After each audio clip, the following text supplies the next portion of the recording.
So what's the Grape Explorer talking about today? So we are back to talking about an area in Europe. We call it Eastern Europe. And I think that the reason why, I'm fascinated with this area and I want to bring and share my thoughts here is that this is a fertile hunting ground today for a lot of wine values. You have to be adventurous. Yes, that is the key here, because a lot of people don't really go out of the box looking for these kind of wines. But we wanted to zero in today. We found what we consider to be a really great value, and yes, it's called Pinot Noir, which is a fascinating grape. If you know me and you follow me, I've been talking about Burgundy and Oregon and some great California Pinots, and Pinot Noir, is a very fickle grape, doesn't grow everywhere, but guess where it grows? It grows in this area called Romania, and that's what we're going to talk about today.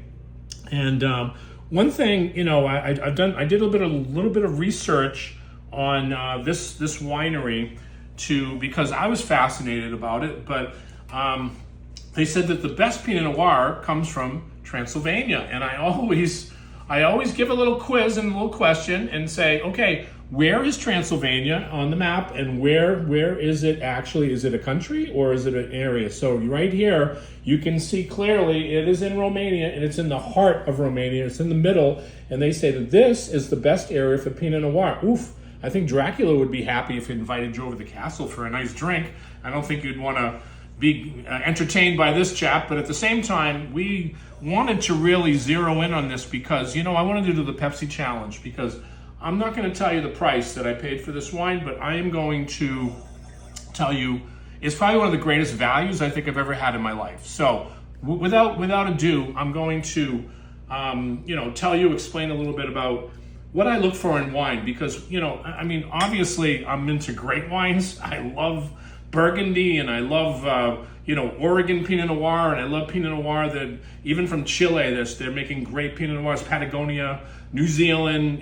Pinot Noir is starting to flourish, but a lot of people really don't know about this area, and they don't associate this area with Pinot Noir. But let's talk about this, because now that Romania is part of the EU, the problem with Romania historically is it became an Eastern Bloc country.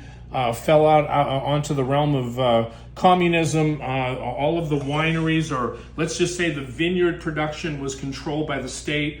They weren't making very good wines. It's almost like they didn't care. So as soon as communism fell and they became more democratic, you started to see foreign investment. Now you're starting to see a lot happening here in this country, and it's getting back to a normal state. But guess what? Nobody really knows these wines, so the prices are extraordinary. But let's smell this wine. Right off the bat, I get that atypical Pinot kind of red berries and all sorts of like red fruits and spice tone, which to me it's got a lot of lift and a lot of interesting mineral notes too. Because I can tell that this is in some limestone soils or even clay soils, which of course I always look for in wine right off the bat. I don't want just fruit. I need to have that mineral tone and that bright acidity that's going to translate into really terrific wines. Let's taste it. Boy, this has got interesting mineral tone. It's very well balanced, and it's got silky tannins, and I think that this is an absolute delight to drink.